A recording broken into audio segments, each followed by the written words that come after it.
World News in 5. Right now. News and developments making headlines around the world in 5 minutes. World News in 5. Here on Radyo Pilipinas World Service.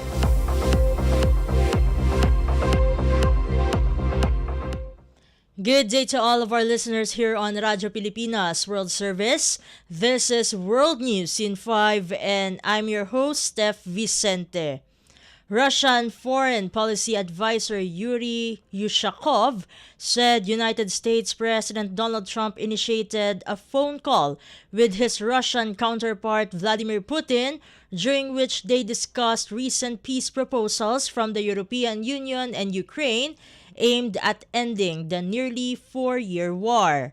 According to BBC News, Yushakov says Trump listened to Russia's assessment of the proposals, and both leaders agreed that a temporary ceasefire suggested by the EU and Ukraine could only prolong the conflict. The two presidents are expected to speak again after Trump's meeting with Ukrainian President Volodymyr Zelensky in Florida.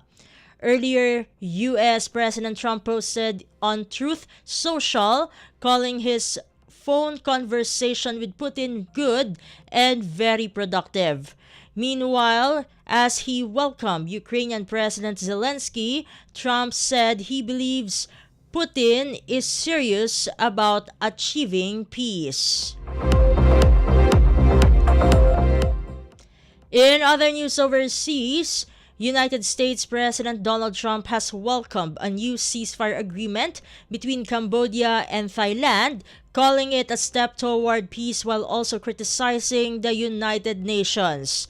The Hill reports that in a post on Truth Social, U.S. President Trump said the fighting between the two countries would stop and praised their leaders for reaching what he described as a quick and fair agreement.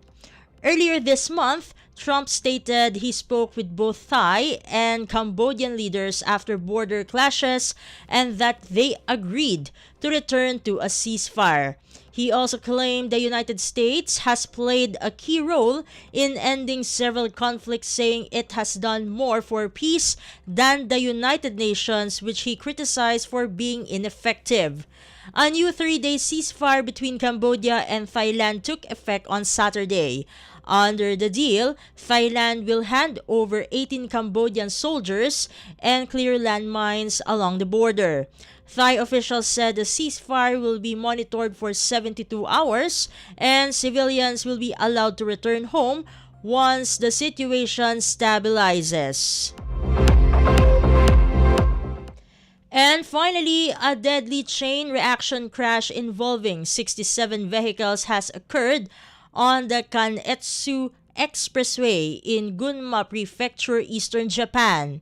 According to GG Press, the accident happened around 7:30 Friday evening near the Minakami interchange in the town of Minakami.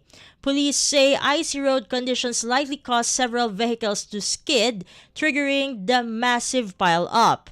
2 people were killed and 26 others were injured. One of the victims was identified as 77-year-old Miyuki Wakita from Tokyo, who was riding in the back seat of a family car. The second victim was found in the driver's seat of a truck on Saturday morning.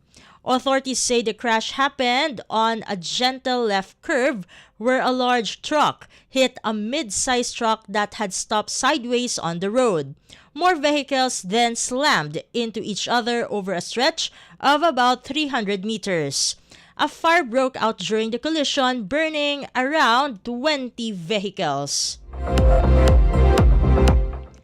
And that concludes today's edition of World News in 5. For Radyo Pilipinas World Service, this has been Steph Vicente.